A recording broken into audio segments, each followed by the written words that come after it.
한번만 수의사 이영경입니다.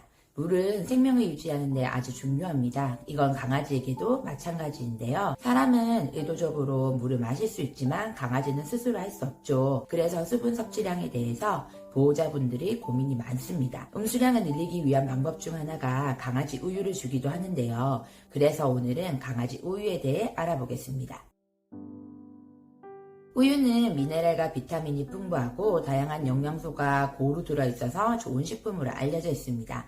그런데 강아지에게 우유는 지방과 칼로리가 높기 때문에 필수적으로 먹여야 하는 식품은 아닙니다. 그런데 강아지에게 우유를 급여할 수밖에 없는 경우들이 있는데요. 새끼 강아지의 경우에는 어미견이 돌보지 못할 때 아이의 성장을 위해서 우유를 급여하게 됩니다. 두 번째는 수분 공급을 위해서인데요. 생명체에게 가장 중요한 건 수분이고, 수분이 부족하면 탈수를 유발하고, 탈수로 인해서 혈액이 부족해지면 혈액을 통해서 영양을 공급받는 모든 장기들이 손상이 될 수 있고, 세포가 건조해지면 노화를 촉진합니다. 사람과 달리 강아지는 의도적으로 수분을 섭취할 수 없고 대부분은 건사료를 먹기 때문에 음식을 통해서 수분 보충이 잘 되지 않습니다. 그래서 수분 보충을 위해서 강아지 우유를 먹이기도 하는데요. 우유에는 단백질과 지방이 포함되어 있어서 그냥 밀보다 체내에서 더 오래 수분 공급을 할 수 있고, 미네랄이 풍부해서 수분 흡수력도 좋습니다. 그렇다고 과도한 우유의 섭취는 오히려 비만과 췌장염을 유발하기 때문에 절대 과다 섭취는 삼가주세요. 또 우유는 사료의 기호성을 높이는데 유용한 식품입니다. 편식이 있는 아이, 입맛이 까다로운 아이,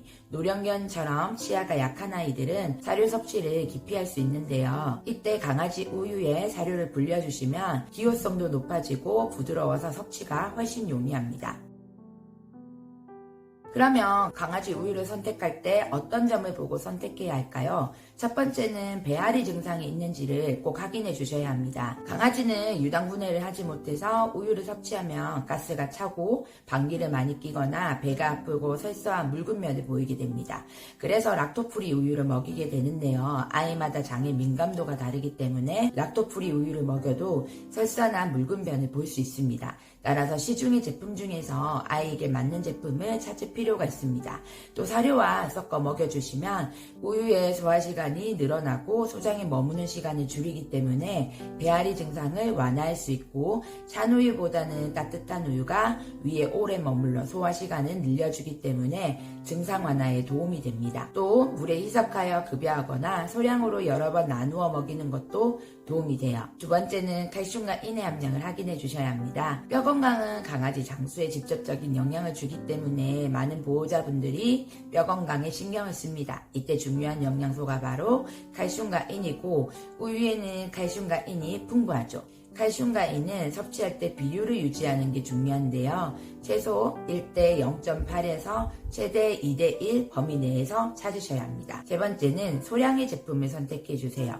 강아지 우유의 150ml은 사람의 우유로 1.8L와 같습니다. 강아지의 경우에는 2에서 3회 정도 나누어서 먹여야 하는 양인데요. 한번 개봉하게 되면 공기 접촉으로 산화가 일어나기 때문에 빠른 시일 내에 먹는 것이 좋습니다. 또 개봉했을 때 수분 흡수량도 떨어지게 됩니다. 따라서 되도록이면 1일 권장 급여량을 고려해서 소용량의 제품을 선택해 주시는 것이 좋습니다. 네 번째는 지방 함량을 확인해 주셔야 합니다. 강아지 우유가 수분 보충을 위해서 좋은 간식이지만 지방 함량이 높은 경우에는 비만과 췌장염에 주의가 필요합니다. 강아지의 수분 보충을 위해서 가장 많이 사용하는 식품 중 하나가 바로 우유입니다. 안전하게 우유를 먹이기 위해서는 아이에 따라서는 예민한 경우가 있기 때문에 우유를 소량 섭취한 다음 꼭 아이의 배앓이 증상이 없는지를 확인해 주시고요. 아이에게 맞는 적절한 양만큼 저지방 우유로 선택해 주시는 것이 좋습니다. 그리고 신장결석이 있거나 신장이 좋지 않은 경우에는 섭취를 자제해 주세요. 지금까지 수의사가 알려주는 강아지 우유편이었습니다. 이와 관련하여 더 궁금하신 점은 아래 댓글로 문의 부탁드립니다.